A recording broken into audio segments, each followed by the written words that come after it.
What we want. అది దీనికోసమే మేము వచ్చాం యాక్చువల్లీ.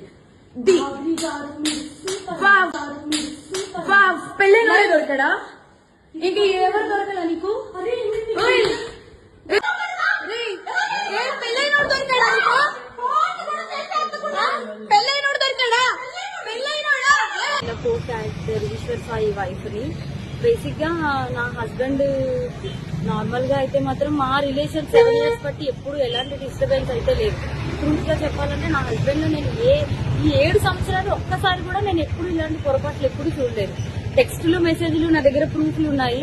చూపిస్తే మాత్రం అంటే ఇట్లా ఎలా వస్తుందంటే మరి నా హస్బెండ్ కూడా చెప్పడం ఏంటంటే తనే ఇట్లా నన్ను కొంచెం ఇది చేసింది. సో అందుకోసం అని ఏ అబ్బాయి అయినా సరే మరి ఎట్లా ఇలాగే అయిపోయింది ఇంకా అని చెప్పి తను చెప్తున్నాడు. మరి ఆ అమ్మాయి ఏమంటుందంటే నాతో కూడా చాలా మంచిగా మాట్లాడేది. సో నేను లాస్ట్ టైం సూసైడ్ చేసుకోవడానికి వెళ్ళాను అనమాట. ఇట్లా ఈ అమ్మాయి విషయంలోనే కొంచెం నాకేదో కొంచెం నెగిటివ్ వైబ్ వచ్చి సో నేను బయటికి అంటే నేను సూసైడ్ చేసుకోవడం వరకు వెళ్ళిపోయాను.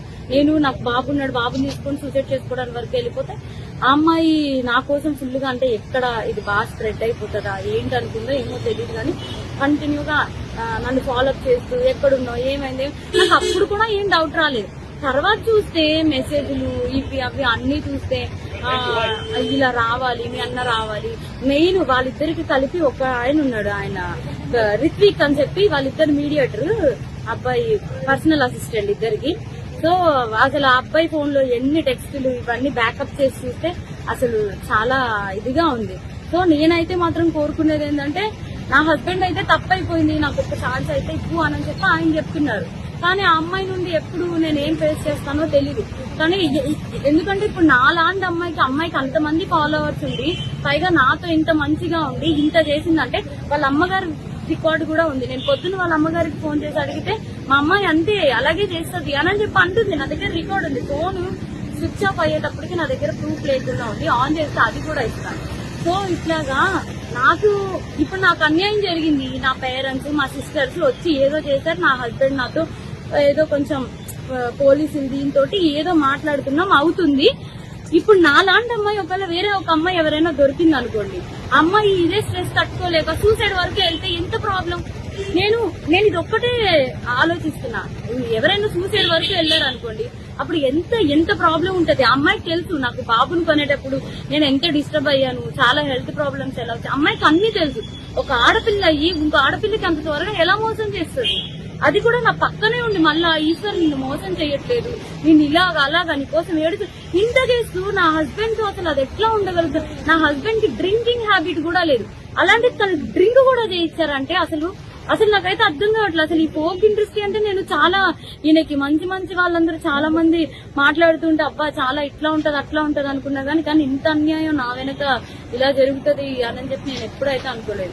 నెక్స్ట్ ఇదేంటంటే ఇట్లాంటి అమ్మాయిని మాత్రం అసలు ఫోక్ లోకి వీటిల్లోకి ఎంకరేజ్ చేయకూడదు. ఎందుకంటే ఇప్పుడు నా హస్బెండ్ కి జరిగింది, రేపు అన్న రోజు ఇంకో హస్బెండ్ వాళ్ళ అమ్మగారే చెప్తున్నారు కదా డైరెక్ట్ గా మా అమ్మాయి అంతే అని చెప్పి. సో ఇవన్నీ కొంచెం చూసుకొని కొంచెం ఫోక్ లోకి తీసుకునేప్పుడు కూడా మనుషుల కోసం నేను మిగతా వాళ్ళని అనట్లేదు కానీ ఇట్లాంటి వాళ్ళని మాత్రం కొంచెం చూసుకోండి. కాపురాలు పోతాయి, చిన్నపిల్లల లైఫ్లు పోతాయి. కాస్టింగ్ క్యాస్ట్ అనేది బేసిక్లీ ఫిల్మ్ ఇండస్ట్రీలో ఫోక్ ఇండస్ట్రీలో జరుగుతుందనేది ఆరోపణలు ఉన్నాయి. మరి దాని మీద మీ అభిప్రాయం ఏంటి? ఇది కూడా అదే కోణానికి చెందిందా లేకపోతే ఇండివిజువల్? అట్లా ఏం లేదు, నిజం చెప్తున్నాను కదా. మా హస్బెండ్ కి డ్రింకింగ్ హ్యాబిట్ లేదంటే మీరు ఆలోచించండి.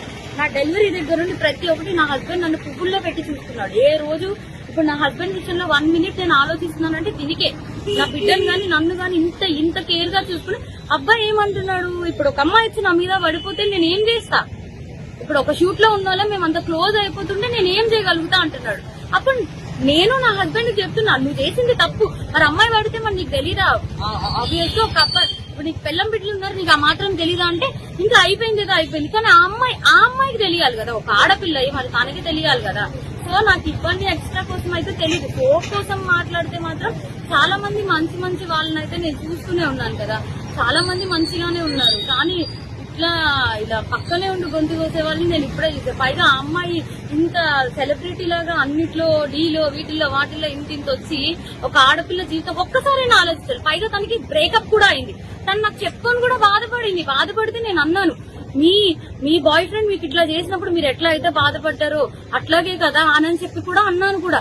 తనకి ఆ మాత్రం అసలు ఏది గుర్తు రాకుండా ఇంత ఎట్లా చేసిందో నాకు అర్థం కావట్లేదు. ఎందుకంటే మీరు అనుకోవచ్చు ఇప్పుడు ఏంటి ఈ అమ్మాయి కోసమే చెప్తుంది వాళ్ళ హస్బెండ్ కోసం. నా హస్బెండ్ 7 years బట్టి నేను కాపురం చేశాను కాబట్టి తన కోసం నాకు తెలుసు.